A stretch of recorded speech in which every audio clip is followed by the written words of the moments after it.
ਸਤਿ ਸ਼੍ਰੀ ਅਕਾਲ। ਤੁਸੀਂ ਵੇਖ ਰਹੇ ਹੋ ਟੀਵੀ ਪੰਜਾਬ ਤੇ ਮੈਂ ਹਾਂ ਤੁਹਾਡੇ ਨਾਲ ਇੰਦਰਪ੍ਰੀਤ ਕੌਰ ਸੰਘੇੜਾ। ਖਬਰਾਂ ਦੇ ਇਸ ਬੁਲੇਟਿਨ ਵਿੱਚ ਤੁਹਾਡਾ ਸਵਾਗਤ ਹੈ। ਸਭ ਤੋਂ ਪਹਿਲਾਂ ਨਜ਼ਰ ਮਾਰਦੇ ਹਾਂ ਹੈਡਲਾਈਨਸ ਤੇ। ਕੈਨੇਡਾ ਵਿੱਚ ਕੱਚਿਆਂ ਨੂੰ ਪੱਕਾ ਕਰਨ ਦੀ ਮੰਗ, ਮੀਂਹ ਵਿੱਚ ਹੋਇਆ ਪ੍ਰਦਰਸ਼ਨ, ਘੱਟ ਹੋਈ ਟਰੂਡੋ ਦੀ ਪ੍ਰਸਿੱਧੀ, ਪੀਐਮ ਬਾਰੇ ਆਇਆ ਸਰਵੇਖਣ, ਮਹਿੰਗਾਈ ਨੂੰ ਪਈ ਠੱਲ, ਗੈਸ ਦੀਆਂ ਕੀਮਤਾਂ ਵਿੱਚ ਗਿਰਾਵਟ, ਪੰਜਾਬੀਆਂ ਦੀ ਲੜਾਈ ਵਿੱਚ ਨਵਾਂ ਮੋੜ, ਇੱਕ ਹੋਰ ਪੰਜਾਬੀ ਹੋਇਆ ਗ੍ਰਿਫਤਾਰ। ਕਾਫੀ ਲੰਬੇ ਸਮੇਂ ਤੋਂ ਕੈਨੇਡਾ ਵਿੱਚ ਮੰਗ ਕੀਤੀ ਜਾ ਰਹੀ ਹੈ ਕਿ ਜਿਹੜੇ ਕੱਚੇ ਰਹਿ ਰਹੇ ਨੇ ਉਹਨਾਂ ਨੂੰ ਪੀਆਰ ਦਿੱਤੀ ਜਾਵੇ। ਹੁਣ ਮੀਂਹ ਦੇ ਵਿੱਚ ਵੀ ਇਸ ਸੰਬੰਧੀ ਪ੍ਰਦਰਸ਼ਨ ਦੇਖਣ ਨੂੰ ਮਿਲਿਆ, ਜਿੱਥੇ ਮੀਂਹ ਵੀ ਪ੍ਰਦਰਸ਼ਨ ਨੂੰ ਰੋਕ ਨਹੀਂ ਸਕਿਆ। ਮੰਗ ਕੀਤੀ ਜਾ ਰਹੀ ਸੀ ਕਿ ਜਿਹੜੇ ਬਿਨਾਂ ਡਾਕੂਮੈਂਟਸ ਵਾਲੇ ਲੰਬੇ ਸਮੇਂ ਤੋਂ ਕੈਨੇਡਾ ਵਿੱਚ ਕੱਚੇ ਰਹਿ ਰਹੇ ਹਨ ਉਹਨਾਂ ਨੂੰ ਪੱਕਾ ਕੀਤਾ ਜਾਵੇ। ਇਸ ਤੋਂ ਇਲਾਵਾ ਇੱਕ ਅੰਕੜਾ ਵੀ ਸਾਂਝਾ ਕੀਤਾ ਗਿਆ, ਜਿੱਥੇ ਦੱਸਿਆ ਗਿਆ ਹੈ ਕਿ ਕਿੰਨੇ ਅਸਾਈਲਮ ਸੀਕਰਸ ਨੂੰ ਕੈਨੇਡਾ ਸਰਕਾਰ ਵੱਲੋਂ ਪੀਆਰ ਦਿੱਤੀ ਗਈ। ਕੈਨੇਡਾ ਵਿੱਚ ਕਾਫੀ ਸਮੇਂ ਤੋਂ ਜਿਹੜੇ ਕੱਚੇ ਹਨ ਉਹਨਾਂ ਨੂੰ ਪੱਕੇ ਕਰਨ ਸੰਬੰਧੀ ਇੱਕ ਵਾਰ ਫਿਰ ਤੋਂ ਮੰਗ ਉੱਠੀ ਹੈ। ਕਈ ਲੋਕਾਂ ਵੱਲੋਂ ਇਸ ਵਾਸਤੇ ਪ੍ਰਦਰਸ਼ਨ ਕੀਤਾ ਗਿਆ। ਉਹਨਾਂ ਨੇ ਮੰਗ ਕੀਤੀ ਕਿ ਜਿਹੜੇ ਕੈਨੇਡਾ ਦੇ ਵਿੱਚ ਕੱਚੇ ਹਨ ਤੇ ਉਹਨਾਂ ਕੋਲ ਪੇਪਰ ਨਹੀਂ, ਉਹਨਾਂ ਨੂੰ ਕੈਨੇਡਾ ਦੀ ਪੀਆਰ ਦਿੱਤੀ ਜਾਣੀ ਚਾਹੀਦੀ ਹੈ। ਦੱਸੀਏ ਕਿ ਹਜ਼ਾਰਾਂ ਦੀ ਗਿਣਤੀ ਦੇ ਵਿੱਚ ਮਾਈਗ੍ਰੈਂਟਸ ਅਤੇ ਉਹਨਾਂ ਦੇ ਸਪੋਰਟਰਸ ਹੁਣ ਇਸ ਚੀਜ਼ ਨੂੰ ਲੈ ਕੇ ਮੰਗ ਕਰਦੇ ਹੋਏ ਦਿਖਾਈ ਦੇ ਰਹੇ ਨੇ, ਜਿੱਥੇ ਕਿਹਾ ਜਾ ਰਿਹਾ ਹੈ ਕਿ ਬਿਨਾਂ ਕਾਗਜ਼ਾਂ ਵਾਲਿਆਂ ਨੂੰ ਕੈਨੇਡਾ ਦੀ ਪੀਆਰ ਦਿੱਤੀ ਜਾਵੇ। ਇਹ ਉਹ ਮਾਈਗ੍ਰੈਂਟਸ ਨੇ ਜਿਹੜੇ ਕਾਫੀ ਲੰਬੇ ਸਮੇਂ ਤੋਂ ਕੈਨੇਡਾ ਦੇ ਵਿੱਚ ਰਹਿ ਰਹੇ ਹਨ। ਕੈਨੇਡਾ ਦੇ ਵੱਡੇ ਸ਼ਹਿਰ ਦੇ ਵਿੱਚ ਇਹ ਪ੍ਰਦਰਸ਼ਨ ਹੋਇਆ, ਜਿੱਥੇ ਮੀਂਹ ਵੀ ਪ੍ਰਦਰਸ਼ਨਕਾਰੀਆਂ ਨੂੰ ਨਹੀਂ ਰੋਕ ਸਕਿਆ। ਦੱਸ ਦਈਏ ਕਿ ਇਹ ਪ੍ਰਦਰਸ਼ਨ ਉਸ ਵੇਲੇ ਸਾਹਮਣੇ ਆਇਆ ਜਦੋਂ immigration, refugees and citizenship Canada ਵੱਲੋਂ ਇੱਕ ਖਾਸ ਵੱਡਾ ਐਲਾਨ ਕੀਤਾ ਗਿਆ, ਜਿੱਥੇ ਉਹਨਾਂ ਵੱਲੋਂ ਮੌਜੂਦਾ ਪਾਇਲਟ ਪ੍ਰੋਗਰਾਮ ਅਤੇ ਨਵੇਂ ਪਾਥਵੇ ਲਿਆਉਣ ਦੀ ਗੱਲ ਕਹੀ। ਇਹ ਉਹਨਾਂ ਵਾਸਤੇ ਨੇ ਜਿਹੜੇ ਅਨਡਾਕੂਮੈਂਟਡ ਵਰਕਰਸ ਕੈਨੇਡਾ ਦੇ ਵਿੱਚ ਪੀਆਰ ਲੈਣਾ ਚਾਹੁੰਦੇ ਨੇ। IRCC ਦੇ ਸਪੋਕਸਪਰਸਨ ਵੱਲੋਂ ਜਾਣਕਾਰੀ ਸਾਂਝੀ ਕੀਤੀ ਗਈ ਹੈ ਕਿ ਉਹ ਬਿਨਾਂ ਪੇਪਰਾਂ ਵਾਲੇ ਮਾਈਗ੍ਰੈਂਟਸ ਵਾਸਤੇ ਹੁਣ ਕੁਝ ਖਾਸ ਕਦਮ ਚੁੱਕਣ ਜਾ ਰਹੇ ਨੇ। ਦੱਸਦੀਏ ਕਿ ਵੀਕਐਂਡ ਦੌਰਾਨ 13 ਸ਼ਹਿਰਾਂ ਦੇ ਵਿੱਚ ਪ੍ਰਦਰਸ਼ਨ ਹੋਇਆ, ਜਿਸ ਵਿੱਚ ਟੋਰਾਂਟੋ, ਮੌਂਟਰੀਅਲ, ਐਡਮੰਟਨ, ਵੈਨਕੂਵਰ ਸ਼ਾਮਿਲ ਹੈ। ਇੱਥੇ ਵੀ ਦੱਸਦੀਏ ਕਿ ਇਮੀਗ੍ਰੇਸ਼ਨ ਵਿਭਾਗ ਵੱਲੋਂ ਕੁਝ ਅੰਕੜੇ ਵੀ ਪੇਸ਼ ਕੀਤੇ ਗਏ, ਜਿੱਥੇ ਦੱਸਿਆ ਗਿਆ ਕਿ ਕਿੰਨਿਆਂ ਨੂੰ ਪੀਆਰ ਦਿੱਤੀ ਜਾ ਚੁੱਕੀ ਹੈ। ਪਹਿਲੇ 6 ਮਹੀਨਿਆਂ ਵਿੱਚ 30,000 ਤੋਂ ਵੱਧ ਅਸਾਈਲਮ ਸੀਕਰਸ ਨੂੰ ਕੈਨੇਡਾ ਦੀ ਪੀਆਰ ਮਿਲਣ ਦੇ ਬਾਰੇ ਵੀ ਉਹਨਾਂ ਵੱਲੋਂ ਅੰਕੜਾ ਸਾਂਝਾ ਕੀਤਾ ਗਿਆ। ਸਾਲ 2021 ਦੇ ਵਿੱਚ 1,57,000 ਜਿਹੜੇ ਸਾਬਕਾ ਅੰਤਰਰਾਸ਼ਟਰੀ ਵਿਦਿਆਰਥੀ ਸਨ ਉਹਨਾਂ ਨੂੰ ਪੀਆਰ ਕੀਤਾ ਗਿਆ। ਇਸ ਵਿੱਚ PGWP ਨਾਲ ਸੰਬੰਧਿਤ 88,000 ਦੱਸੇ ਜਾ ਰਹੇ ਨੇ। ਪਿਛਲੇ ਸਾਲ 79,000 ਤੋਂ ਵੱਧ ਅਸਾਈਲਮ ਸੀਕਰਾਂ ਦਾ ਅੰਕੜਾ ਸਾਂਝਾ ਕੀਤਾ ਗਿਆ ਹੈ, ਜਿਨ੍ਹਾਂ ਵਿੱਚੋਂ 64,000 ਦੇ ਕਰੀਬ ਅਜਿਹੇ ਲੋਕ ਨੇ ਜਿਨ੍ਹਾਂ ਉੱਪਰ ਫੈਸਲਾ ਆਉਣਾ ਬਾਕੀ ਹੈ। ਹੁਣ ਵਿਭਾਗ ਵੱਲੋਂ ਤਾਂ ਲਗਾਤਾਰ ਇਸ ਗੱਲ ਨੂੰ ਲੈ ਕੇ ਜ਼ੋਰ ਦਿੱਤਾ ਜਾ ਰਿਹਾ ਹੈ ਕਿ ਉਹਨਾਂ ਵੱਲੋਂ ਇਮੀਗ੍ਰੇਸ਼ਨ ਦੇ ਪੱਧਰ ਵਿੱਚ ਸੁਧਾਰ ਲਿਆਂਦਾ ਜਾਵੇਗਾ, ਪਰ ਦੂਜੇ ਪਾਸੇ ਇਮੀਗ੍ਰੇਸ਼ਨ ਨਾਲ ਸੰਬੰਧਿਤ ਕੁਝ ਖਾਸ ਲੋਕ ਮੰਗਾਂ ਕਰਦੇ ਹੋਏ ਵੀ ਦਿਖਾਈ ਦੇ ਰਹੇ ਨੇ। ਪ੍ਰਧਾਨ ਮੰਤਰੀ ਜਸਟਿਨ ਟਰੂਡੋ ਨੂੰ ਕੈਨੇਡੀਅਨਸ ਇੱਕ ਵਾਰ ਫਿਰ ਤੋਂ ਪ੍ਰਧਾਨ ਮੰਤਰੀ ਬਣਦਾ ਤਾਂ ਦੇਖਣਾ ਚਾਹੁੰਦੇ ਨੇ, ਪਰ ਉਹਨਾਂ ਦੀ ਪ੍ਰਸਿੱਧੀ ਪਹਿਲਾਂ ਦੇ ਮੁਕਾਬਲੇ ਘੱਟ ਹੋਈ ਹੈ। ਇੱਕ ਸਰਵੇ ਸਾਹਮਣੇ ਆਇਆ, ਜਿਸ ਵਿੱਚ ਸਵਾਲ ਪੁੱਛਿਆ ਗਿਆ ਸੀ ਕਿ ਕਿਹੜੇ ਲੀਡਰ ਨੂੰ ਪ੍ਰਧਾਨ ਮੰਤਰੀ ਦੇ ਤੌਰ ਦੇ ਉੱਪਰ ਤੁਸੀਂ ਦੇਖਣਾ ਚਾਹੁੰਦੇ ਹੋ। ਸਰਵੇ ਦੇ ਮੁਤਾਬਕ ਪ੍ਰਧਾਨ ਮੰਤਰੀ ਜਸਟਿਨ ਟਰੂਡੋ ਨੂੰ ਜ਼ਿਆਦਾ ਵੋਟਾਂ ਮਿਲੀਆਂ, ਪਰ ਕੰਜ਼ਰਵੇਟਿਵ ਪਾਰਟੀ ਦੇ ਲੀਡਰ ਅਤੇ ਪ੍ਰਧਾਨ ਮੰਤਰੀ ਵਿਚਕਾਰ ਜੋ ਫਾਸਲਾ ਸੀ ਉਹ ਅੰਕੜਿਆਂ ਦਾ ਕਾਫੀ ਘੱਟ ਦਿਖਾਈ ਦਿੱਤਾ। ਕੈਨੇਡਾ ਵਾਸੀਆਂ ਦੀ ਅੱਜ ਵੀ ਪਹਿਲੀ ਪਸੰਦ ਪ੍ਰਧਾਨ ਮੰਤਰੀ ਦੇ ਤੌਰ ਤੇ ਜਸਟਿਨ ਟਰੂਡੋ ਹਨ, ਪਰ ਹੁਣ ਇਹ ਫਰਕ ਬਹੁਤਾ ਨਹੀਂ ਰਿਹਾ, ਬਲਕਿ ਮਾਮੂਲੀ ਫਰਕ ਦੇ ਨਾਲ ਹੀ ਪੀਅਰ ਪੋਲੀਏਵ ਤੋਂ ਪ੍ਰਧਾਨ ਮੰਤਰੀ ਜਸਟਿਨ ਟਰੂਡੋ ਅੱਗੇ ਦਿਖਾਈ ਦਿੱਤੇ ਨੇ। ਇਸ ਬਾਰੇ ਇੱਕ ਸਰਵੇਖਣ ਸਾਹਮਣੇ ਆਇਆ, ਜਿਸ ਤੋਂ ਕਾਫੀ ਗੱਲਾਂ ਸਪਸ਼ਟ ਹੋਈਆਂ ਹਨ। ਇਸ ਨਵੇਂ ਸਰਵੇਖਣ ਦੇ ਵਿੱਚ ਜ਼ਿਆਦਾਤਰ ਕੈਨੇਡੀਅਨਸ ਨੇ ਪ੍ਰਧਾਨ ਮੰਤਰੀ ਦੇ ਅਹੁਦੇ ਵਾਸਤੇ ਜਸਟਿਨ ਟਰੂਡੋ ਦਾ ਨਾਮ ਲਿਆ ਹੈ, ਪਰ ਟਰੂਡੋ ਪੀਅਰ ਪੋਲੀਏਵ ਤੋਂ ਥੋੜਾ ਹੀ ਅੱਗੇ ਹਨ। ਲੈਜਰ ਵੱਲੋਂ ਇਹ ਸਰਵੇ ਕਰਵਾਇਆ ਗਿਆ, ਜਿਸ ਵਿੱਚ 1,500 ਲੋਕਾਂ ਨੇ ਹਿੱਸਾ ਲਿਆ। ਇਸ ਤੋਂ ਜਿਹੜੇ ਨਤੀਜੇ ਸਾਹਮਣੇ ਆਏ ਨੇ ਉਹ ਦੱਸਦੇ ਹਨ ਕਿ ਪਿਛਲੇ 1 ਸਾਲ ਵਿੱਚ ਲਿਬਰਲਸ ਦੀ ਲੋਕਪ੍ਰਿਯਤਾ ਘੱਟ ਹੋਈ ਹੈ। ਜਦੋਂ ਜਸਟਿਨ ਟਰੂਡੋ ਘੱਟ ਗਿਣਤੀ ਸਰਕਾਰ ਬਣਾਉਣ ਵਾਸਤੇ ਦੂਸਰੀ ਵਾਰੀ ਮੁੜ ਚੁਣੇ ਗਏ, ਉੱਥੇ ਦੇਖਣ ਵਿੱਚ ਆਇਆ ਕਿ ਪਹਿਲਾਂ ਦੇ ਮੁਕਾਬਲੇ ਲਿਬਰਲਸ ਦੀ ਪਪੂਲੈਰਿਟੀ ਘੱਟ ਹੋਈ। ਸਰਵੇਖਣ ਵਿੱਚ ਹਿੱਸਾ ਲੈਣ ਵਾਲਿਆਂ ਵਿੱਚੋਂ ਕਰੀਬ 28% ਨੇ ਕਿਹਾ ਕਿ ਜੇ ਅੱਜ ਚੋਣਾਂ ਹੁੰਦੀਆਂ ਨੇ ਤਾਂ ਉਹ ਲਿਬਰਲਸ ਨੂੰ ਵੋਟ ਪਾਉਣਗੇ, ਜਦਕਿ ਪਿਛਲੇ ਸਤੰਬਰ ਅਜਿਹਾ ਕਹਿਣ ਵਾਲਿਆਂ ਦਾ ਅੰਕੜਾ 33% ਦਾ ਸੀ। ਜੋ ਨਤੀਜੇ ਸਾਹਮਣੇ ਆਏ ਨੇ ਉਹਨਾਂ ਤੋਂ ਪਤਾ ਚੱਲਿਆ ਹੈ ਕਿ ਕੁਝ ਲਿਬਰਲ ਵੋਟਰ ਖੱਬੇ ਅਤੇ ਸੱਜੇ ਪੱਖ ਵੱਲ ਬਦਲ ਗਏ ਨੇ। ਕਰੀਬ 34% ਲੋਕਾਂ ਨੇ ਕਿਹਾ ਕਿ ਉਹ ਕੰਜ਼ਰਵੇਟਿਵ ਨੂੰ ਵੋਟ ਪਾਉਣਗੇ। ਪਿਛਲੇ ਸਾਲ ਅਜਿਹੇ ਪੋਲ ਵਿੱਚ 26% ਲੋਕਾਂ ਨੇ ਕੰਜ਼ਰਵੇਟਿਵ ਦੇ ਹੱਕ ਦੇ ਵਿੱਚ ਵੋਟ ਪਾਉਣ ਦੀ ਗੱਲ ਕਹੀ ਸੀ। 23% ਨੇ NDP ਨੂੰ ਵੋਟ ਪਾਉਣ ਦੀ ਗੱਲ ਕਹੀ ਸੀ, ਪਰ ਹੁਣ ਇਹ ਗਿਣਤੀ 18% ਦੱਸੀ ਜਾ ਰਹੀ ਹੈ। 3-3% ਲੋਕਾਂ ਨੇ ਗ੍ਰੀਨ ਪਾਰਟੀ ਆਫ ਕੈਨੇਡਾ ਅਤੇ ਪੀਪਲਜ਼ ਪਾਰਟੀ ਆਫ ਕੈਨੇਡਾ ਦੇ ਪੱਖ ਵਿੱਚ ਵੋਟ ਪਾਉਣ ਦੀ ਵੀ ਗੱਲ ਕਹੀ। ਜਦੋਂ ਇਹ ਸਵਾਲ ਪੁੱਛਿਆ ਗਿਆ ਕਿ ਪ੍ਰਧਾਨ ਮੰਤਰੀ ਦੇ ਅਹੁਦੇ ਦੇ ਉੱਪਰ ਕਿਹਨਾਂ ਨੂੰ ਚੁਣਿਆ ਜਾਵੇਗਾ ਤੇ ਜਸਟਿਨ ਟਰੂਡੋ, ਪੀਅਰ ਪੋਲੀਏਵ ਤੇ ਜਗਮੀਤ ਸਿੰਘ ਦੋਵਾਂ ਨੂੰ ਹੀ ਪਿੱਛੇ ਛੱਡ ਕੇ ਅੱਗੇ ਦਿਖਾਈ ਦਿੱਤੇ, ਪਰ ਹੁਣ ਫਰਕ ਬਹੁਤਾ ਦਿਖਾਈ ਨਹੀਂ ਦਿੱਤਾ। 24% ਲੋਕਾਂ ਨੇ ਟਰੂਡੋ ਦਾ ਆਪਸ਼ਨ ਚੁਣਿਆ, ਜੋ ਕਿ ਪੀਅਰ ਪੋਲੀਏਵ ਨਾਲੋਂ 3 ਅੰਕ ਵੱਧ ਹੈ ਤੇ ਜਗਮੀਤ ਸਿੰਘ ਨਾਲੋਂ 7 ਅੰਕ ਵੱਧ ਦੱਸਿਆ ਗਿਆ। ਨਵਾਂ ਸਰਵੇਖਣ ਇਸ ਵੇਲੇ ਸਾਹਮਣੇ ਆਇਆ ਹੈ ਜਦੋਂ 10 ਦਿਨ ਪਹਿਲਾਂ ਪੀਅਰ ਪੋਲੀਏਵ ਨੇ ਕੰਜ਼ਰਵੇਟਿਵ ਪਾਰਟੀ ਦੀ ਲੀਡਰਸ਼ਿਪ ਚੋਣ ਜਿੱਤੀ ਹੈ। ਉਹ ਨਾ ਸਿਰਫ ਜੇਤੂ ਹੋਏ ਨੇ, ਪਰ ਉਹਨਾਂ ਨੂੰ 68% ਅੰਕ ਵੀ ਹਾਸਿਲ ਹੋਏ ਨੇ। ਕੈਨੇਡਾ ਵਿੱਚ ਮਹਿੰਗਾਈ ਨੂੰ ਪਹਿਲਾਂ ਦੇ ਮੁਕਾਬਲੇ ਠੱਲ ਪਈ ਹੈ। ਪਹਿਲਾਂ ਦੇ ਮੁਕਾਬਲੇ ਜਿਹੜੇ ਅੰਕੜੇ ਸਾਹਮਣੇ ਆਏ ਉਹ ਦੱਸਦੇ ਨੇ ਕਿ ਮਹਿੰਗਾਈ ਕੈਨੇਡਾ ਵਿੱਚ ਘੱਟ ਹੋਈ ਹੈ। ਖਾਣ ਪੀਣ ਦੀਆਂ ਚੀਜ਼ਾਂ ਅਜੇ ਵੀ ਵਧੀਆਂ ਹੋਈਆਂ ਦਿਖਾਈ ਦੇ ਰਹੀਆਂ ਨੇ, ਪਰ ਗੈਸ ਦੀਆਂ ਕੀਮਤਾਂ ਕਾਫੀ ਹੇਠਾਂ ਆ ਗਈਆਂ। ਇਸ ਬਾਰੇ ਸਟੈਟਿਸਟਿਕਸ ਕੈਨੇਡਾ ਵੱਲੋਂ ਕੁਝ ਅੰਕੜੇ ਪੇਸ਼ ਕੀਤੇ ਗਏ। ਕੈਨੇਡਾ ਤੋਂ ਮਹਿੰਗਾਈ ਬਾਰੇ ਰਾਹਤ ਦੀ ਖਬਰ ਸਾਹਮਣੇ ਆਈ ਹੈ, ਜਿੱਥੇ ਪਹਿਲਾਂ ਦੇ ਮੁਕਾਬਲੇ ਮਹਿੰਗਾਈ ਨੂੰ ਕਾਫੀ ਠੱਲ ਪਈ ਹੈ। ਇਸ ਬਾਰੇ ਜੋ ਤਾਜ਼ਾ ਅੰਕੜੇ ਸਾਹਮਣੇ ਆਏ ਨੇ ਉਹ ਦੱਸਦੇ ਨੇ ਕਿ ਕੈਨੇਡਾ ਵਿੱਚ ਮਹਿੰਗਾਈ ਦਰ ਪਹਿਲਾਂ ਦੇ ਮੁਕਾਬਲੇ ਘੱਟ ਹੋਈ, ਜਿਸ ਵਿੱਚ 7% ਦੀ ਗਿਰਾਵਟ ਦੱਸੀ ਜਾ ਰਹੀ ਹੈ। ਇਸ ਤੋਂ ਇਲਾਵਾ ਖਾਣ ਪੀਣ ਦੀਆਂ ਚੀਜ਼ਾਂ ਦੀਆਂ ਕੀਮਤਾਂ ਲਗਾਤਾਰ ਵਧੀਆਂ ਹੋਈਆਂ ਅਜੇ ਵੀ ਦਿਖਾਈ ਦੇ ਰਹੀਆਂ ਹਨ। ਜੂਨ ਮਹੀਨੇ ਬਾਰੇ ਅੰਕੜੇ ਦੱਸ ਰਹੇ ਸਨ ਕਿ ਮਹਿੰਗਾਈ ਰਿਕਾਰਡ 8.7% ਉੱਪਰ ਪਹੁੰਚ ਗਈ। ਹੁਣ ਸਟੈਟਿਸਟਿਕਸ ਕੈਨੇਡਾ ਵੱਲੋਂ ਕੁਝ ਤਾਜ਼ਾ ਅੰਕੜੇ ਪੇਸ਼ ਕੀਤੇ ਗਏ, ਜਿਨ੍ਹਾਂ ਮੁਤਾਬਕ ਕੈਨੇਡਾ ਦੀ ਮਹਿੰਗਾਈ ਦਰ ਅਗਸਤ ਮਹੀਨੇ ਘਟ ਕੇ 7% ਦਰਜ ਕੀਤੀ ਗਈ। ਇਸ ਸਾਲ ਮਹਿੰਗਾਈ ਦਰ ਨੇ ਪਿਛਲੇ 40 ਸਾਲਾਂ ਦਾ ਰਿਕਾਰਡ ਤੋੜ ਦਿੱਤਾ। ਜੂਨ ਮਹੀਨੇ ਵਿੱਚ ਮਹਿੰਗਾਈ ਦਰ 8.1% ਤੇ ਪਹੁੰਚ ਗਈ ਸੀ। ਅਰਥ ਸ਼ਾਸਤਰੀਆਂ ਨੇ ਮਹਿੰਗਾਈ ਦਰ 7.3% ਤੇ ਪਹੁੰਚਣ ਦਾ ਅੰਦਾਜ਼ਾ ਲਗਾਇਆ। ਭਾਵੇਂ ਕਿ ਮਹਿੰਗਾਈ ਦਰ ਉਮੀਦ ਨਾਲੋਂ ਕਾਫੀ ਹੇਠਾਂ ਆਈ ਹੈ, ਪਰ ਇਸ ਸਭ ਦੌਰਾਨ ਵੱਡਾ ਕਾਰਨ ਅਗਸਤ ਮਹੀਨੇ ਗੈਸ ਦੀਆਂ ਕੀਮਤਾਂ ਵਿੱਚ ਜੋ ਕਮੀ ਆਈ ਹੈ ਉਸ ਨੂੰ ਮੰਨਿਆ ਜਾ ਰਿਹਾ ਹੈ। ਜੁਲਾਈ ਦੇ ਮੁਕਾਬਲੇ ਅਗਸਤ ਵਿੱਚ ਗੈਸ ਦੀਆਂ ਕੀਮਤਾਂ 9.6% ਘੱਟ ਦਰਜ ਕੀਤੀਆਂ ਗਈਆਂ। ਅਪ੍ਰੈਲ 2020 ਤੋਂ ਬਾਅਦ ਗੈਸ ਦੀਆਂ ਕੀਮਤਾਂ ਵਿੱਚ ਇਹ ਇੱਕ ਮਹੀਨੇ ਦੇ ਅੰਦਰ ਆਈ ਸਭ ਤੋਂ ਵੱਡੀ ਗਿਰਾਵਟ ਹੈ। ਚਾਹੇ ਗੈਸ ਦੀਆਂ ਕੀਮਤਾਂ ਘੱਟ ਹੋਈਆਂ, ਪਰ ਖਾਣ ਪੀਣ ਦੀਆਂ ਚੀਜ਼ਾਂ ਲਗਾਤਾਰ ਮਹਿੰਗੀਆਂ ਹੁੰਦੀਆਂ ਹੋਈਆਂ ਦਿਖਾਈ ਦੇ ਰਹੀਆਂ ਨੇ। ਪਿਛਲੇ 1 ਸਾਲ ਵਿੱਚ ਗਰੋਸਰੀ ਦੀਆਂ ਕੀਮਤਾਂ ਵਿੱਚ 10.8% ਦਾ ਵਾਧਾ ਹੋ ਚੁੱਕਿਆ ਹੈ। ਸਟੈਟਿਸਟਿਕਸ ਕੈਨੇਡਾ ਮੁਤਾਬਕ ਫੂਡ ਸਪਲਾਈ ਨੂੰ ਬਹੁਤ ਸਾਰੇ ਕਾਰਨ ਪ੍ਰਭਾਵਿਤ ਕਰ ਰਹੇ ਨੇ, ਜਿਨ੍ਹਾਂ ਵਿੱਚ ਮੌਸਮ, ਸਪਲਾਈ ਚੇਨ ਵਿੱਚ ਰੁਕਾਵਟਾਂ ਅਤੇ ਯੂਕਰੇਨ ਉੱਪਰ ਰਸ਼ੀਆ ਦਾ ਹਮਲਾ ਸ਼ਾਮਿਲ ਹੈ। ਦੱਸ ਦਈਏ ਕਿ ਬੇਕਰੀ ਆਈਟਮ ਦੀਆਂ ਕੀਮਤਾਂ ਪਿਛਲੇ 1 ਸਾਲ ਵਿੱਚ 15% ਤੋਂ ਵੱਧ ਉੱਪਰ ਜਾ ਚੁੱਕੀਆਂ ਨੇ ਤੇ ਫਲਾਂ ਦੀਆਂ ਕੀਮਤਾਂ ਵਿੱਚ 13% ਤੋਂ ਵੱਧ ਵਾਧਾ ਦਰਜ ਕੀਤਾ ਗਿਆ। ਗਰੋਸਰੀ ਦੀਆਂ ਕੀਮਤਾਂ ਵਿੱਚ ਫਿਲਹਾਲ ਕਮੀ ਨਜ਼ਰ ਨਹੀਂ ਆ ਰਹੀ, ਪਰ ਕੁਝ ਹੋਰ ਚੀਜ਼ਾਂ ਦੀਆਂ ਕੀਮਤਾਂ ਵਿੱਚ ਕਮੀ ਆਉਣੀ ਸ਼ੁਰੂ ਹੋ ਗਈ ਹੈ। ਇਸ ਤੋਂ ਇਲਾਵਾ ਦੱਸਿਆ ਗਿਆ ਕਿ ਮਹਿੰਗਾਈ ਦਰ ਵਿੱਚ 0.3% ਦੀ ਕਮੀ ਆਈ। ਸਾਲ 2020 ਤੋਂ ਬਾਅਦ ਇਹ ਹੁਣ ਤੱਕ ਦੀ ਸਭ ਤੋਂ ਵੱਡੀ ਗਿਰਾਵਟ ਹੈ।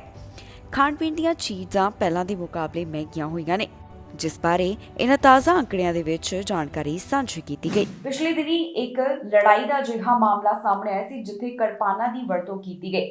ਇਸ ਦੇ ਵਿੱਚ ਪੰਜਾਬੀਆਂ ਦੇ ਨਾਮ ਸਾਹਮਣੇ ਆਏ। ਪਿਛਲੇ ਦਿਨੀ ਵੀ ਇੱਕ ਪੰਜਾਬੀ ਮੂਲ ਦੇ ਵਿਅਕਤੀ ਨੂੰ ਹਿਰਾਸਤ ਵਿੱਚ ਲਿਆ ਗਿਆ। ਹੁਣ ਇਸ ਸੰਬੰਧੀ ਅਪਡੇਟ ਸਾਂਝੀ ਕਰਦਿਆਂ ਪੁਲਿਸ ਵੱਲੋਂ ਦੱਸਿਆ ਗਿਆ ਕਿ ਇੱਕ ਹੋਰ ਪੰਜਾਬੀ ਮੂਲ ਦੇ ਵਿਅਕਤੀ ਖਿਲਾਫ ਉਹਨਾਂ ਵੱਲੋਂ ਇਸ ਮਾਮਲੇ ਦੇ ਸੰਬੰਧ ਵਿੱਚ ਚਾਰਜਸ ਲਗਾਏ ਗਏ ਨੇ। ਬ੍ਰੈਂਪਟਨ ਦੇ ਪਾਰਕਿੰਗ ਲਾਟ ਤੋਂ ਇੱਕ ਜਿਹੜਾ ਲੜਾਈ ਦਾ ਮਾਮਲਾ ਸਾਹਮਣੇ ਆਇਆ ਸੀ, ਉਸ ਸੰਬੰਧੀ ਹੁਣ ਪੁਲਿਸ ਵੱਲੋਂ ਤਾਜ਼ਾ ਅਪਡੇਟ ਜਾਰੀ ਕੀਤੀ ਗਈ ਹੈ। ਦੱਸਦੀਏ ਕਿ ਪਾਰਕਿੰਗ ਲਾਟ ਦੇ ਵਿੱਚ ਤਲਵਾਰਾਂ ਦੇ ਨਾਲ ਹਮਲਾ ਕੀਤਾ ਗਿਆ ਸੀ, ਜਿਸ ਦੀ ਵੀਡੀਓ ਸੋਸ਼ਲ ਮੀਡੀਆ ਉੱਪਰ ਵੀ ਕਾਫੀ ਜ਼ਿਆਦਾ ਵਾਇਰਲ ਹੋਈ ਸੀ। ਹੁਣ ਪੁਲਿਸ ਵੱਲੋਂ ਜਾਣਕਾਰੀ ਸਾਂਝੀ ਕੀਤੀ ਗਈ ਹੈ ਕਿ ਇਸ ਮਾਮਲੇ ਨਾਲ ਜੁੜੇ ਹੋਏ ਦੂਸਰੇ ਵਿਅਕਤੀ ਦੇ ਖਿਲਾਫ ਵੀ ਉਹਨਾਂ ਵੱਲੋਂ ਚਾਰਜਸ ਲਗਾ ਦਿੱਤੇ ਗਏ ਨੇ। ਦੱਸ ਦਈਏ ਕਿ 28 ਅਗਸਤ ਵਾਲੇ ਦਿਨ ਰਾਤ 1:30 ਦੇ ਕਰੀਬ ਝਗੜੇ ਦਾ ਮਾਮਲਾ ਸਾਹਮਣੇ ਆਇਆ, ਜਿੱਥੇ ਤਲਵਾਰਾਂ ਦੇ ਨਾਲ ਹਮਲਾ ਕੀਤਾ ਗਿਆ। ਇਹ ਵੀਡੀਓ ਸੋਸ਼ਲ ਮੀਡੀਆ ਉੱਪਰ ਵੀ ਕਾਫੀ ਜ਼ਿਆਦਾ ਵਾਇਰਲ ਹੋ ਗਈ। ਹੁਣ ਇਸ ਸੰਬੰਧੀ ਪੀਲ ਰੀਜਨਲ ਪੁਲਿਸ ਵੱਲੋਂ ਤਾਜ਼ਾ ਜਾਣਕਾਰੀ ਸਾਂਝੀ ਕੀਤੀ ਗਈ, ਜਿੱਥੇ ਉਹਨਾਂ ਨੇ ਦੱਸਿਆ ਕਿ 24 ਸਾਲਾ ਮਨਸ਼ਰਨ ਮੱਲੀ ਨੂੰ ਗ੍ਰਿਫਤਾਰ ਕੀਤਾ ਗਿਆ, ਜੋ ਕਿ ਨੋਵਾ ਸਕੋਸ਼ੀਆ ਦੇ ਨਾਲ ਸੰਬੰਧਿਤ ਦੱਸਿਆ ਜਾ ਰਿਹਾ ਹੈ। ਜਲਦ ਹੀ ਇਸ ਦੀ ਕੋਰਟ ਦੇ ਵਿੱਚ ਪੇਸ਼ੀ ਹੋਣ ਜਾ ਰਹੀ ਹੈ। ਇਸ ਤੋਂ ਪਹਿਲਾਂ ਹਰਜੋਤ ਸਿੰਘ ਨੂੰ ਪੁਲਿਸ ਵੱਲੋਂ ਗ੍ਰਿਫਤਾਰ ਕੀਤਾ ਗਿਆ ਸੀ, ਜਿਸ ਉੱਪਰ ਚਾਰਜਸ ਵੀ ਲਗਾਏ ਗਏ ਤੇ 2 ਨਵੰਬਰ ਨੂੰ ਉਸ ਦੀ ਕੋਰਟ ਦੇ ਵਿੱਚ ਪੇਸ਼ੀ ਹੋਵੇਗੀ। ਫਿਲਹਾਲ ਪੁਲਿਸ ਇਸ ਮਾਮਲੇ ਸੰਬੰਧੀ ਵਧੇਰੇ ਜਾਂਚ ਪੜਤਾਲ ਕਰ ਰਹੀ ਹੈ। ਇਸ ਤੋਂ ਇਲਾਵਾ ਉਹਨਾਂ ਵੱਲੋਂ ਕਿਹਾ ਗਿਆ ਕਿ ਜੇਕਰ ਕਿਸੇ ਨੂੰ ਵੀ ਕੋਈ ਜਾਣਕਾਰੀ ਹੋਵੇ ਤਾਂ ਪੀਲ ਪੁਲਿਸ ਨਾਲ 9054533311 ਜਾਂ ਫਿਰ ਕ੍ਰਾਈਮ ਸਟਾਪਰਸ ਨਾਲ 1800222847 ਦੇ ਉੱਪਰ ਕਾਲ ਕਰਕੇ ਜਾਣਕਾਰੀ ਸਾਂਝੀ ਕੀਤੀ ਜਾ ਸਕਦੀ ਹੈ। ਫਿਲਹਾਲ ਇਸ ਘਟਨਾ ਦੇ ਸੰਬੰਧ ਵਿੱਚ ਪੁਲਿਸ ਵੱਲੋਂ ਵਧੇਰੇ ਜਾਂਚ ਪੜਤਾਲ ਕੀਤੀ ਜਾ ਰਹੀ ਹੈ। ਇੱਕ ਔਰਤ ਦੇ ਚਾਕੂ ਨਾਲ ਹਮਲਾ ਕੀਤੇ ਜਾਣ ਦੀ ਖਬਰ ਸਾਹਮਣੇ ਆਈ ਹੈ। ਸਸਪੈਕਟ ਦੇ ਬਾਰੇ ਬਹੁਤੀ ਡਿਟੇਲ ਅਜੇ ਨਹੀਂ ਦਿੱਤੀ ਗਈ। ਦੱਸਿਆ ਜਾ ਰਿਹਾ ਹੈ ਕਿ ਔਰਤ ਦੀ ਮੌਤ ਹੋ ਗਈ। ਉਸ ਦੇ ਉੱਪਰ ਚਾਕੂ ਨਾਲ ਹਮਲਾ ਜੋ ਕੀਤਾ ਗਿਆ ਸੀ ਉਹ ਸੱਟਾਂ ਦੇ ਕਾਰਨ ਬਾਅਦ ਦੇ ਵਿੱਚ ਦਮ ਤੋੜ ਗਈ ਤੇ ਹੁਣ ਪੁਲਿਸ ਵੱਲੋਂ ਇਸ ਮਾਮਲੇ ਸੰਬੰਧੀ ਜਾਂਚ ਪੜਤਾਲ ਕੀਤੀ ਜਾ ਰਹੀ ਹੈ। ਮਿਸੀਸਾਗਾ ਤੋਂ ਇੱਕ ਅਜਿਹਾ ਮਾਮਲਾ ਸਾਹਮਣੇ ਆਇਆ ਜਿੱਥੇ ਟਾਇਰ ਦੀ ਦੁਕਾਨ ਦੇ ਅੰਦਰ ਇੱਕ ਔਰਤ ਦੇ ਉੱਪਰ ਚਾਕੂ ਨਾਲ ਹਮਲਾ ਕੀਤਾ ਗਿਆ। ਇਹ ਘਟਨਾ ਮਿਸੀਸਾਗਾ ਕੈਨੇਡੀਅਨ ਟਾਇਰ ਦੇ ਸਟੋਰ ਅੰਦਰ ਵਾਪਰੀ ਹੈ ਜਿੱਥੇ ਇੱਕ ਔਰਤ ਦੇ ਉੱਪਰ ਚਾਕੂ ਨਾਲ ਹਮਲਾ ਕਰ ਦਿੱਤਾ ਗਿਆ। ਪੀਲ ਪੁਲਿਸ ਅਧਿਕਾਰੀਆਂ ਵੱਲੋਂ ਹੁਣ ਇਸ ਬਾਰੇ ਜਾਣਕਾਰੀ ਸਾਂਝੀ ਕੀਤੀ ਗਈ ਜਿੱਥੇ ਉਹਨਾਂ ਦੱਸਿਆ ਕਿ ਇਹ ਮਾਮਲਾ 6 ਵਜੇ ਦੇ ਕਰੀਬ ਸਾਹਮਣੇ ਆਇਆ ਜਦੋਂ ਉਹਨਾਂ ਨੂੰ ਰੀਟੇਲ ਸਟੋਰ ਦੇ ਵਿੱਚ ਬੁਲਾਇਆ ਗਿਆ। ਇੱਥੇ ਕਈ ਵਾਰ ਚਾਕੂ ਦੇ ਨਾਲ ਹਮਲਾ ਕੀਤੇ ਜਾਣ ਦੀ ਖਬਰ ਉਹਨਾਂ ਨੂੰ ਮਿਲੀ ਸੀ। ਜਦੋਂ ਆਫੀਸਰਸ ਮੌਕੇ ਵਾਲੀ ਥਾਂ ਦੇ ਉੱਪਰ ਪਹੁੰਚੇ ਤਾਂ ਉਹਨਾਂ ਨੇ ਦੇਖਿਆ ਕਿ ਇੱਕ ਔਰਤ ਗੰਭੀਰ ਰੂਪ ਵਿੱਚ ਜ਼ਖਮੀ ਸੀ ਜਿਸ ਉੱਪਰ ਚਾਕੂ ਨਾਲ ਹਮਲਾ ਕੀਤਾ ਗਿਆ। ਇਸ ਪੀੜਤ ਦੀ ਪਹਿਚਾਣ ਅਜੇ ਤੱਕ ਜਨਤਕ ਨਹੀਂ ਕੀਤੀ ਗਈ। ਦੱਸਿਆ ਜਾ ਰਿਹਾ ਹੈ ਕਿ ਉਹ ਮੌਕੇ ਵਾਲੀ ਥਾਂ ਦੇ ਉੱਪਰ ਮ੍ਰਿਤਕ ਪਾਈ ਗਈ। ਮਾਮਲੇ ਨਾਲ ਜੁੜੇ ਹੋਏ ਮੇਲ ਸਸਪੈਕਟ ਦੇ ਬਾਰੇ ਪੁਲਿਸ ਵੱਲੋਂ ਬਹੁਤੀ ਡਿਟੇਲ ਜਨਤਕ ਨਹੀਂ ਕੀਤੀ ਗਈ। ਉਹਨਾਂ ਵੱਲੋਂ ਦੱਸਿਆ ਗਿਆ ਕਿ ਸਸਪੈਕਟ ਦੇ ਹਲਕੀਆਂ ਸੱਟਾਂ ਆਈਆਂ ਤੇ ਉਸ ਨੂੰ ਹਿਰਾਸਤ ਵਿੱਚ ਲਿਆ ਗਿਆ। ਜ਼ਖਮੀ ਹਾਲਤ ਵਿੱਚ ਉਸ ਨੂੰ ਲੋਕਲ ਹਸਪਤਾਲ ਭਰਤੀ ਕਰਵਾਏ ਜਾਣ ਦੀ ਵੀ ਜਾਣਕਾਰੀ ਦਿੱਤੀ ਗਈ ਹੈ। ਪੀਲ ਪੁਲਿਸ ਵੱਲੋਂ ਫਿਲਹਾਲ ਇਸ ਮਾਮਲੇ ਸੰਬੰਧੀ ਵਧੇਰੇ ਜਾਂਚ ਪੜਤਾਲ ਕੀਤੀ ਜਾ ਰਹੀ ਹੈ। ਉਹਨਾਂ ਦਾ ਕਹਿਣਾ ਹੈ ਕਿ ਅਜੇ ਤੱਕ ਉਹ ਸਪਸ਼ਟ ਨਹੀਂ ਹੋ ਸਕਿਆ ਕਿ ਪੀੜਤ ਤੇ ਸਸਪੈਕਟ ਇੱਕ ਦੂਸਰੇ ਨੂੰ ਜਾਣਦੇ ਸਨ ਜਾਂ ਫਿਰ ਇਸ ਸਸਪੈਕਟ ਵੱਲੋਂ ਕਿਉਂ ਉਸ ਉੱਪਰ ਹਮਲਾ ਕੀਤਾ ਗਿਆ। ਫਿਲਹਾਲ ਪੁਲਿਸ ਇਸ ਮਾਮਲੇ ਸੰਬੰਧੀ ਜਾਂਚ ਪੜਤਾਲ ਕਰ ਰਹੀ ਹੈ। ਇਸ ਤੋਂ ਇਲਾਵਾ ਕਿਹਾ ਗਿਆ ਕਿ ਜੇਕਰ ਕਿਸੇ ਨੂੰ ਵੀ ਇਸ ਬਾਰੇ ਕੋਈ ਜਾਣਕਾਰੀ ਹੋਵੇ ਤਾਂ ਪੁਲਿਸ ਨਾਲ 9054533311 ਜਾਂ ਫਿਰ ਕ੍ਰਾਈਮ ਸਟਾਪਰਸ ਨਾਲ 1800222847 ਦੇ ਉੱਪਰ ਕਾਲ ਕਰਕੇ ਜਾਣਕਾਰੀ ਸਾਂਝੀ ਕੀਤੀ ਜਾ ਸਕਦੀ ਹੈ। ਫਿਲਹਾਲ ਇਸ ਸੰਬੰਧੀ ਵਧੇਰੇ ਜਾਂਚ ਪੜਤਾਲ ਜਾਰੀ ਹੈ। 40 ਸਾਲ ਦੇ ਵਿਅਕਤੀ ਉੱਪਰ ਚਾਕੂ ਨਾਲ ਹਮਲਾ ਕੀਤੇ ਜਾਣ ਦੀ ਖਬਰ ਸਾਹਮਣੇ ਆਈ ਹੈ। ਫਿਲਹਾਲ ਇਸ ਦੀ ਪਹਿਚਾਣ ਤਾਂ ਪੁਲਿਸ ਵੱਲੋਂ ਜਨਤਕ ਨਹੀਂ ਕੀਤੀ ਗਈ ਪਰ ਉਹ ਮਾਮਲੇ ਦੀ ਜਾਂਚ ਕਰ ਰਹੇ ਨੇ ਤਾਂ ਕਿ ਪਤਾ ਲਗਾਇਆ ਜਾ ਸਕੇ ਕਿ ਕਿਸ ਕਾਰਨ ਉਸ ਉੱਪਰ ਹਮਲਾ ਕੀਤਾ ਗਿਆ। ਸਕਾਰਬਰੋ ਤੋਂ ਇੱਕ ਸ਼ੁਰੇਬਾਜ਼ੀ ਦਾ ਮਾਮਲਾ ਸਾਹਮਣੇ ਆਇਆ ਜਿਸ ਵਿੱਚ ਇੱਕ ਵਿਅਕਤੀ ਜ਼ਖਮੀ ਹੋਇਆ ਹੈ। ਇਸ ਘਟਨਾ ਦੇ ਬਾਰੇ ਪੁਲਿਸ ਵੱਲੋਂ ਜਾਣਕਾਰੀ ਸਾਂਝੀ ਕੀਤੀ ਗਈ ਜਿੱਥੇ ਉਹਨਾਂ ਦੱਸਿਆ ਕਿ ਚਾਕੂ ਲੱਗਣ ਕਾਰਨ ਇੱਕ ਵਿਅਕਤੀ ਗੰਭੀਰ ਰੂਪ ਵਿੱਚ ਜ਼ਖਮੀ ਹੋਇਆ। ਫਿਲਹਾਲ ਇਸ ਪੀੜਤ ਦੀ ਪਹਿਚਾਣ ਤਾਂ ਜਨਤਕ ਨਹੀਂ ਕੀਤੀ ਗਈ ਪਰ ਉਸ ਦੀ ਉਮਰ 40 ਸਾਲ ਦੇ ਕਰੀਬ ਦੱਸੀ ਜਾ ਰਹੀ ਹੈ। ਇਹ ਮਾਮਲਾ ਤੜਕੇ 5 ਵਜੇ ਦੇ ਕਰੀਬ ਸਕਾਰਬਰੋ ਵਿਲੇਜ ਏਰੀਆ ਦੇ ਅਪਾਰਟਮੈਂਟ ਬਿਲਡਿੰਗ ਤੋਂ ਸਾਹਮਣੇ ਆਇਆ। ਪੈਰਾਮੈਡਿਕਸ ਦੇ ਦੱਸਣ ਮੁਤਾਬਕ ਜ਼ਖਮੀ ਹਾਲਤ ਦੇ ਵਿੱਚ ਉਹਨਾਂ ਵੱਲੋਂ 40 ਸਾਲ ਦੇ ਵਿਅਕਤੀ ਨੂੰ ਹਸਪਤਾਲ ਭਰਤੀ ਕਰਵਾਇਆ ਗਿਆ। ਮਾਮਲੇ ਦੀ ਜਾਂਚ ਟੋਰਾਂਟੋ ਪੁਲਿਸ ਵੱਲੋਂ ਕੀਤੀ ਜਾ ਰਹੀ ਹੈ। ਫਿਲਹਾਲ ਸਸਪੈਕਟ ਦੇ ਬਾਰੇ ਬਹੁਤੀ ਡਿਟੇਲ ਅਜੇ ਜਨਤਕ ਨਹੀਂ ਕੀਤੀ ਗਈ ਤੇ ਨਾ ਹੀ ਉਸ ਬਾਰੇ ਕੁਝ ਹੋਰ ਦੱਸਿਆ ਗਿਆ। ਪੀੜਤ ਦੀ ਪਹਿਚਾਣ ਅਜੇ ਨਹੀਂ ਦੱਸੀ ਗਈ। ਉਸ ਦੀ ਉਮਰ 40 ਸਾਲ ਦੇ ਕਰੀਬ ਦੱਸੀ ਜਾ ਰਹੀ ਹੈ। ਪੁਲਿਸ ਵਿਭਾਗ ਦਾ ਕਹਿਣਾ ਹੈ ਕਿ ਉਹਨਾਂ ਵੱਲੋਂ ਇਸ ਸੰਬੰਧੀ ਜਾਂਚ ਪੜਤਾਲ ਕੀਤੀ ਜਾ ਰਹੀ ਹੈ। ਅਪੀਲ ਕੀਤੀ ਗਈ ਹੈ ਕਿ ਜੇਕਰ ਕਿਸੇ ਨੂੰ ਇਸ ਘਟਨਾ ਦੇ ਬਾਰੇ ਕੋਈ ਜਾਣਕਾਰੀ ਹੋਵੇ ਤਾਂ ਪੁਲਿਸ ਨਾਲ 4168082222 ਜਾਂ ਫਿਰ ਕ੍ਰਾਈਮ ਸਟਾਪਰਸ ਨਾਲ 4162228477 ਤੇ ਕਾਲ ਕਰਕੇ ਜਾਣਕਾਰੀ ਸਾਂਝੀ ਕੀਤੀ ਜਾ ਸਕਦੀ ਹੈ।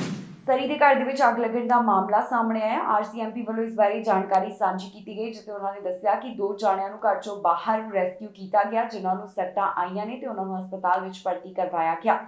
ਫਿਲਹਾਲ ਇਹ ਪਤਾ ਨਹੀਂ ਲੱਗ ਸਕਿਆ ਕਿ ਘਰ ਦੇ ਵਿੱਚ ਅੱਗ ਕਿਵੇਂ ਲੱਗੀ। ਸਰੀ ਦੇ ਇੱਕ ਘਰ ਵਿੱਚ ਅੱਗ ਲੱਗਣ ਦਾ ਮਾਮਲਾ ਸਾਹਮਣੇ ਹੈ ਜਿਸ ਬਾਰੇ ਅਧਿਕਾਰੀਆਂ ਵੱਲੋਂ ਜਾਣਕਾਰੀ ਸਾਂਝੀ ਕੀਤੀ ਗਈ। ਦੱਸਿਆ ਜਾ ਰਿਹਾ ਹੈ ਕਿ ਸਰੀ ਦੇ ਇਸ ਘਰ ਵਿੱਚ ਜੋ ਅੱਗ ਲੱਗੀ ਹੈ ਉਸ ਵਿੱਚੋਂ 2 ਜਾਣਿਆਂ ਨੂੰ ਬਾਹਰ ਕੱਢਿਆ ਗਿਆ। ਇਹ ਦੋਨੋਂ ਜਾਣੇ ਜ਼ਖਮੀ ਹੋਏ ਵੀ ਦੱਸੇ ਜਾ ਰਹੇ ਨੇ। ਸਰੀ ਆਰਸੀਐਮਪੀ ਵੱਲੋਂ ਇਸ ਬਾਰੇ ਜੋ ਜਾਣਕਾਰੀ ਸਾਂਝੀ ਕੀਤੀ ਗਈ ਉੱਥੇ ਉਹਨਾਂ ਨੇ ਦੱਸਿਆ ਕਿ ਇਹ ਘਟਨਾ 4 ਵਜੇ ਸ਼ਾਮ ਨੂੰ 75A ਐਵੀਨਿਊ ਦੇ 14800 ਬਲਾਕ ਤੋਂ ਸਾਹਮਣੇ ਆਈ ਜਿੱਥੇ ਘਰ ਦੇ ਵਿੱਚ ਕਾਫੀ ਜ਼ਿਆਦਾ ਅੱਗ ਲੱਗ ਗਈ। ਜਦੋਂ ਪੁਲਿਸ ਅਧਿਕਾਰੀ ਮੌਕੇ ਵਾਲੀ ਥਾਂ ਦੇ ਉੱਪਰ ਪਹੁੰਚੇ ਤਾਂ ਉਹਨਾਂ ਨੇ 2 ਜਾਣਿਆਂ ਨੂੰ ਘਰ ਵਿੱਚੋਂ ਬਾਹਰ ਕੱਢਿਆ। ਇਹਨਾਂ ਦੋਨਾਂ ਜਾਣਿਆਂ ਨੂੰ ਹਲਕੀਆਂ ਸੱਟਾਂ ਆਉਣ ਦੇ ਬਾਰੇ ਜਾਣਕਾਰੀ ਦਿੱਤੀ ਗਈ ਹੈ ਜਿਨ੍ਹਾਂ ਨੂੰ ਜ਼ਖਮੀ ਹਾਲਤ ਵਿੱਚ ਹਸਪਤਾਲ ਭਰਤੀ ਕਰਵਾਇਆ ਗਿਆ। ਅਧਿਕਾਰੀਆਂ ਦਾ ਕਹਿਣਾ ਹੈ ਕਿ ਅਜੇ ਤੱਕ ਪਤਾ ਨਹੀਂ ਲੱਗ ਸਕਿਆ ਕਿ ਘਰ ਵਿੱਚ ਅੱਗ ਕਿਵੇਂ ਲੱਗੀ। ਇਸ ਦੇ ਕਾਰਨ ਉਹਨਾਂ ਵੱਲੋਂ ਪਤਾ ਲਗਾਉਣ ਦੀ ਫਿਲਹਾਲ ਕੋਸ਼ਿਸ਼ ਕੀਤੀ ਜਾ ਰਹੀ ਹੈ। ਇਸ ਤੋਂ ਇਲਾਵਾ ਟਵਿੱਟਰ ਦੇ ਉੱਪਰ ਵੀ ਇੱਥੋਂ ਦੀਆਂ ਕੁਝ ਤਸਵੀਰਾਂ ਸਾਂਝੀਆਂ ਕੀਤੀਆਂ ਗਈਆਂ ਨੇ, ਜਿਸ ਵਿੱਚ ਵੇਖਿਆ ਜਾ ਸਕਦਾ ਹੈ ਕਿ ਕਿਵੇਂ ਘਰ ਵਿੱਚ ਵੱਡੇ ਪੱਧਰ ਤੇ ਅੱਗ ਲੱਗੀ ਤੇ ਧੂੰਆਂ ਹੀ ਧੂੰਆਂ ਨਜ਼ਰ ਆ ਰਿਹਾ ਹੈ। ਫਿਲਹਾਲ ਪੀੜਤਾਂ ਦੇ ਨਾਮ ਅਜੇ ਤੱਕ ਜਨਤਕ ਨਹੀਂ ਕੀਤੇ ਗਏ। ਇਸ ਮਾਮਲੇ ਸੰਬੰਧੀ ਜਾਂਚ ਪੜਤਾਲ ਕੀਤੀ ਜਾ ਰਹੀ ਹੈ ਤਾਂ ਕਿ ਪਤਾ ਲਗਾਇਆ ਜਾ ਸਕੇ ਕਿ ਇੱਥੇ ਅੱਗ ਕਿਸ ਕਾਰਨ ਲੱਗੀ। ਯੂਐਨ ਚੀਫ ਵੱਲੋਂ ਲੀਡਰਸ ਨੂੰ ਚੇਤਾਵਨੀ ਦਿੱਤੀ ਗਈ, ਜਿੱਥੇ ਉਹਨਾਂ ਵੱਲੋਂ ਖਾਸ ਗੱਲ ਦਾ ਜ਼ਿਕਰ ਕੀਤਾ ਗਿਆ। ਕਿਸ ਸੰਬੰਧੀ ਉਹਨਾਂ ਦੀ ਇਹ ਚੇਤਾਵਨੀ ਹੈ ਤੁਹਾਨੂੰ ਦੱਸਾਂਗੇ ਇਸ ਖਬਰ ਵਿੱਚ। ਯੂਐਨ ਸੈਕਟਰੀ ਜਨਰਲ ਵੱਲੋਂ ਵਿਸ਼ਵ ਦੇ ਲੀਡਰਾਂ ਨੂੰ ਚੇਤਾਵਨੀ ਦਿੱਤੀ ਗਈ ਹੈ। ਉਹਨਾਂ ਵੱਲੋਂ ਹਿਊਮੈਨਿਟੀ ਫਿਊਚਰ ਦੀ ਗੱਲ ਕੀਤੀ ਗਈ, ਜਿੱਥੇ ਆਪਣੇ ਵਿਚਾਰ ਉਹਨਾਂ ਵੱਲੋਂ ਸਾਂਝੇ ਕੀਤੇ ਗਏ। ਹੁਣ ਕਿਸ ਮੁੱਦੇ ਦੇ ਉੱਪਰ ਚੇਤਾਵਨੀ ਜਾਰੀ ਕੀਤੀ ਗਈ ਹੈ, ਕੀ ਕਹਿਣਾ ਹੈ, ਆਓ ਤੁਹਾਨੂੰ ਸੁਣਾਉਂਦੇ ਹਾਂ।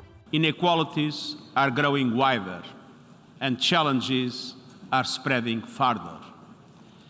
But as we come together in a world teeming with turmoil, an image of promise and hope comes to my mind.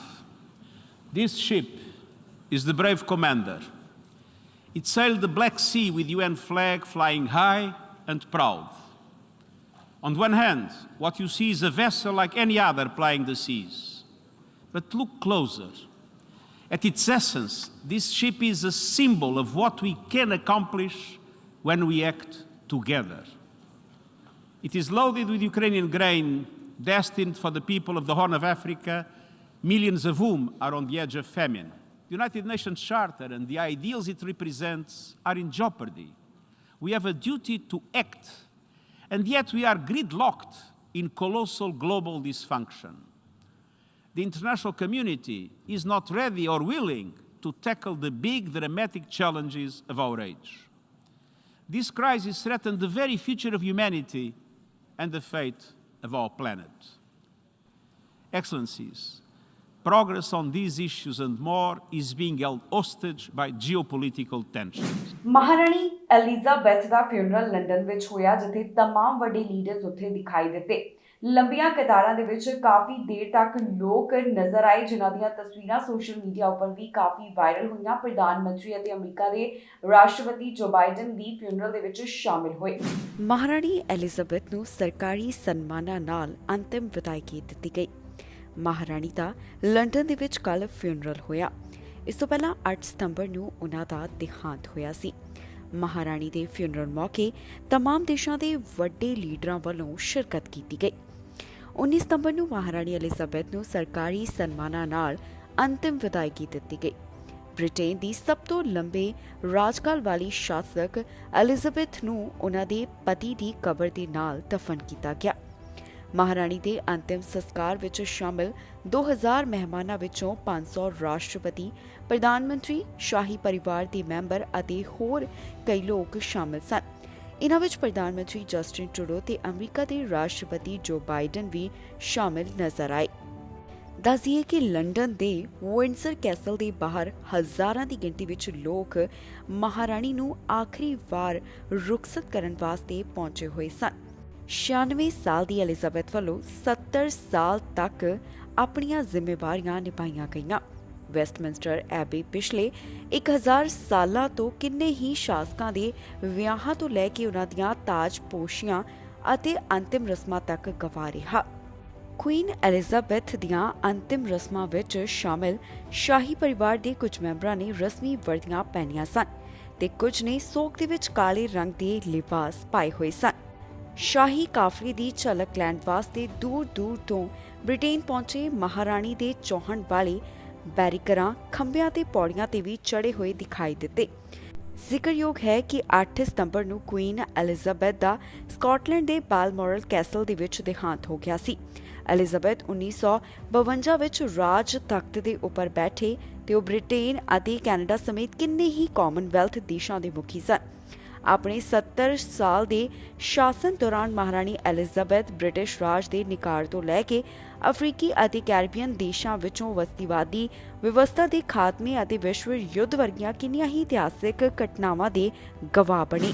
ਰਾਸ਼ਟਰਪਤੀ ਜੋ ਬਾਈਡਨ ਦੇ ਘਰ ਦੇ ਨੇੜੇ ਮਾਈਗ੍ਰੈਂਟਸ ਨੂੰ ਭੇਜਿਆ ਜਾ ਰਿਹਾ ਹੈ। ਟੈਕਸਸ ਤੋਂ ਇੱਕ ਜਹਾਜ਼ ਮਾਈਗ੍ਰੈਂਟਸ ਨੂੰ ਬਿਠਾ ਕੇ ਰਵਾਨਾ ਕੀਤਾ ਜਾ ਰਿਹਾ ਹੈ। ਵਾਈਟ ਹਾਊਸ ਵੱਲੋਂ ਜਾਣਕਾਰੀ ਦਿੱਤੀ ਗਈ ਕਿ ਉਹਨਾਂ ਵੱਲੋਂ ਇਸ ਸੰਬੰਧੀ ਤਿਆਰੀਆਂ ਕੀਤੀਆਂ ਜਾ ਰਹੀਆਂ ਨੇ। ਅਮਰੀਕਾ ਵਿੱਚ ਮਾਈਗ੍ਰੈਂਟਸ ਦਾ ਮਸਲਾ ਵਧਦਾ ਜਾ ਰਿਹਾ ਹੈ। ਹੁਣ ਵਾਈਟ ਹਾਊਸ ਵੱਲੋਂ ਮਾਈਗ੍ਰੈਂਟਸ ਦੀ ਉਡਾਨ ਸੰਬੰਧੀ ਤਿਆਰੀਆਂ ਕੀਤੀਆਂ ਜਾ ਰਹੀਆਂ ਨੇ, ਜੋ ਕਿ ਬਾਈਡਨ ਦੇ ਘਰ ਦੇ ਨੇੜੇ ਆਉਣ ਵਾਲੀ ਹੈ। ਅਧਿਕਾਰੀਆਂ ਵੱਲੋਂ ਇਸ ਬਾਰੇ ਜਾਣਕਾਰੀ ਸਾਂਝੀ ਕੀਤੀ ਗਈ, ਜਿੱਥੇ ਉਹਨਾਂ ਨੇ ਦੱਸਿਆ ਕਿ ਟੈਕਸਸ ਤੋਂ ਇਲੀਗਲ ਇਮੀਗ੍ਰੈਂਟਸ ਹੁਣ ਰਾਸ਼ਟਰਪਤੀ ਬਾਈਡਨ ਦੇ ਘਰ ਦੇ ਨੇੜੇ ਆਉਣ ਵਾਲੇ ਹਨ।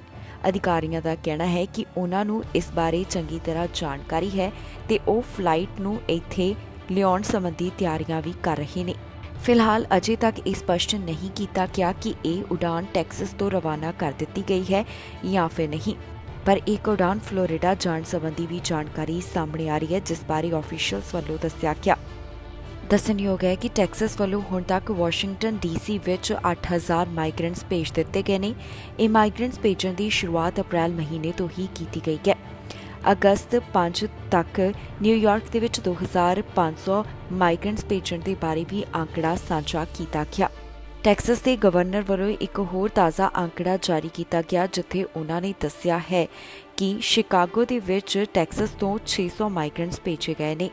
ਇੱਥੇ ਇਹ ਵੀ ਦੱਸ ਦਈਏ ਕਿ ਮਾਈਗ੍ਰੈਂਟਸ ਦਾ ਮੁੱਦਾ ਲਗਾਤਾਰ ਅਮਰੀਕਾ ਵਿੱਚ ਚਰਚਾ ਦਾ ਵਿਸ਼ਾ ਬਣਿਆ ਹੋਇਆ ਹੈ।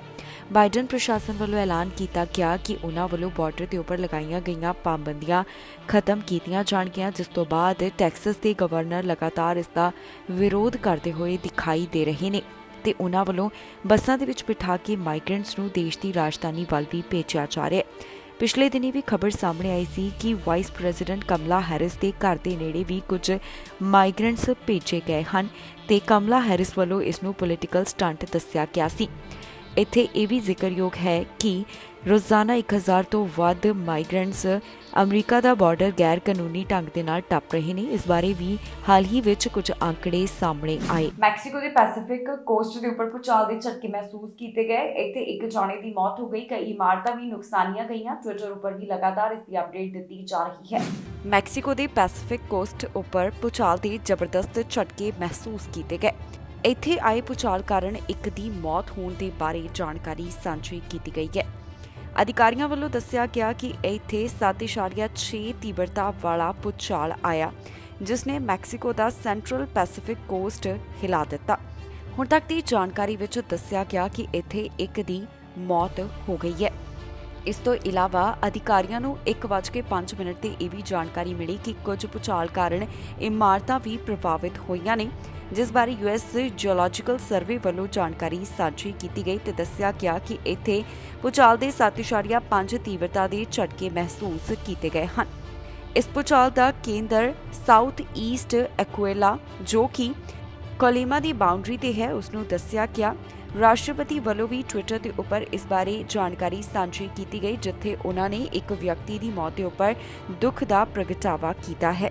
ਇਸ ਤੋਂ ਇਲਾਵਾ ਉਹਨਾਂ ਵੱਲੋਂ ਜਾਣਕਾਰੀ ਦਿੱਤੀ ਗਈ ਹੈ ਕਿ ਹੋਟਲ ਅਤੇ ਕਈ ਘਰਾਂ ਦੇ ਉੱਪਰ ਤਰੇੜਾਂ ਵੀ ਦਿਖਾਈ ਦਿੱਤੀਆਂ, ਜੋ ਕਿ ਇਸ ਭੂਚਾਲ ਕਾਰਨ ਪਈਆਂ ਨੇ। ਮੈਕਸੀਕੋ ਸ਼ਹਿਰ ਦੇ ਮੇਅਰ ਵੱਲੋਂ ਵੀ ਇੱਕ ਟਵੀਟ ਕੀਤਾ ਗਿਆ, ਜਿੱਥੇ ਉਹਨਾਂ ਨੇ ਦੱਸਿਆ ਕਿ ਰਾਜਧਾਨੀ ਦੇ ਵਿੱਚ ਭੂਚਾਲ ਕਾਰਨ ਕੋਈ ਵੀ ਨੁਕਸਾਨ ਨਹੀਂ ਹੋਇਆ। ਫਿਲਹਾਲ ਜਿਸ ਇੱਕ ਵਿਅਕਤੀ ਦੀ ਮੌਤ ਹੋਈ ਹੈ, ਉਸ ਦੀ ਪਹਿਚਾਣ ਜਦ ਤੱਕ ਨਹੀਂ ਕੀਤੀ ਗਈ।